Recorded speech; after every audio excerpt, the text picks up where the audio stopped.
Que seu dia e a sua semana sejam abençoados por Deus. Hoje a gente vai mergulhar de cabeça em um dos momentos assim mais dramáticos de todo o Antigo Testamento, a queda de Jerusalém, lá em Jeremias capítulo 39. Exatamente. E é uma história que muita gente conhece, mas só por cima. Isso. A nossa ideia aqui não é só ler a história, a gente vai desvendar os detalhes, sabe? E para isso a gente vai usar um material de apoio que é fantástico, o comentário bíblico de Charles H. Dyer. Ele ajuda a gente a ver o que está por trás do texto. O contexto histórico, as táticas militares, o destino de cada personagem e como as profecias se cumpriram de um jeito impressionante. A gente vai tentar entender o porquê das coisas, a cronologia, as manobras políticas e, principalmente, as consequências das escolhas humanas no meio de tudo isso. Ok, vamos desvendar isso. A história já começa com uma imagem de pura tensão, né? Jeremias 39, versículo 1. Nabucodonosor, o rei da Babilônia, chega com todo o seu exército e pronto, sitia Jerusalém. A tensão é imediata. E o texto dá a data, né? Era o 10º mês do 9º ano do reinado de Zedequias. Exato. Mas é aí que o comentário do Dyer já começa a, explodir a nossa mente. O cerco não foi rápido. Não mesmo. A análise dele mostra que a invasão começou de fato em 15 de janeiro de 588 a.C. Ok. Mas o que é fascinante não é nem o começo, é a duração. O cerco durou pouco mais de 30 meses. Peraí, 30 meses? Lendo o texto parece menos, tipo uns 2 anos no máximo. Pois é, essa é a questão. É que os hebreus usavam métodos diferentes para calcular os anos dos reinados e os meses do ano, sabe? Tinham calendários diferentes. Entendi. Quando Dyer e outros historiadores alinham tudo isso com os registros babilônicos, a conta fecha em mais de 2 anos e meio. Nossa, 30 meses. É difícil até de imaginar o que isso significava na prática. É uma tortura lenta. Pensa no impacto humano. Fome, doença, desespero total dentro dos muros da cidade. Isso muda tudo. Não foi uma queda rápida, foi um estrangulamento. E depois dessa agonia toda, o fim chega. O texto descreve que os babilônios finalmente abrem uma brecha na muralha. E a cena é muito específica. Os oficiais entrando. Isso. Eles entram e se assentam no portão do meio. O texto até lista os nomes. Nergal-Sarezer, Sangar-Nebo, Sarzequim e outros. E esse ato de se sentar no portão do meio era pura simbologia. Era um lugar estratégico, provavelmente na Muralha Norte. E o que significava? Ao se sentarem ali, eles estavam publicamente estabelecendo controle. Era como montar um tribunal e dizer: a cidade é nossa agora. É a demonstração de poder. São nomes próprios. O quê? São títulos, cargos. Por exemplo, Rabi-Sares e Rabi-Magué. Como assim, títulos? Rabi-Sares era tipo chefe dos oficiais da corte. E Rabi-Magué era o chefe dos magos, uma posição de altíssimo escalão. Então não eram só generais. Não, era o gabinete de governo de Nabucodonosor se instalando para tomar posse da cidade. Nossa, é nesse momento que o rei Zedequias percebe que o jogo acabou para ele. E aí ele tenta uma fuga desesperada. À noite, pelo Jardim do Rei, por um portão entre as duas muralhas, um último plano. Um plano que a gente consegue até traçar no mapa, com base nos detalhes.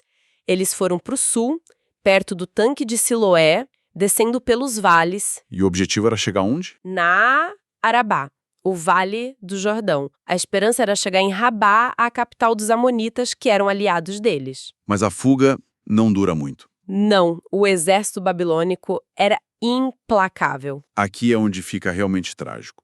Eles alcançam os Zedequias nas campinas de Jericó. Ele é capturado e levado para Nabucodonosor em Ribla. E Ribla era o quartel-general, o centro do poder babilônico na região. A humilhação já começa aí. E a sentença? É horrível. Primeiro, Nabucodonosor manda matar os filhos de Zedequias na frente dele. Nossa. Depois, todos os nobres de Judá. E então, o ato final de crueldade psicológica. Mandam vazar os olhos dele. A última imagem que ele teria na memória seria a morte dos filhos. Exatamente. E depois, acorrentado, ele é levado para a Babilônia. É É uma das cenas mais pesadas da Bíblia inteira. É profundamente perturbador. Mas é fundamental entender que, na narrativa, isso não é um ato aleatório de crueldade, certo? É o cumprimento de uma profecia. Jeremias avisou Zedequias várias vezes, ele ignorou os avisos do Senhor, confiou em alianças políticas que não deram em nada, e esse destino terrível foi a consequência direta da rebelião dele. Enquanto o rei tem esse destino selado, a cidade sofre o dela. O palácio e as casas são queimadas, as muralhas derrubadas. Terra arrasada. E os sobreviventes são levados para o exílio por Nebuzaradã, o chefe da guarda. Mas aí no meio dessa destruição toda tem um detalhe que parece, sei lá, fora de lugar, o versículo 10. Ah, sim. Diz que os mais pobres, os que não tinham nada, foram deixados para trás e receberam vinhas e campos. Isso parece estranho. Por que fazer uma reforma agrária no meio da conquista? Essa é a pergunta certa.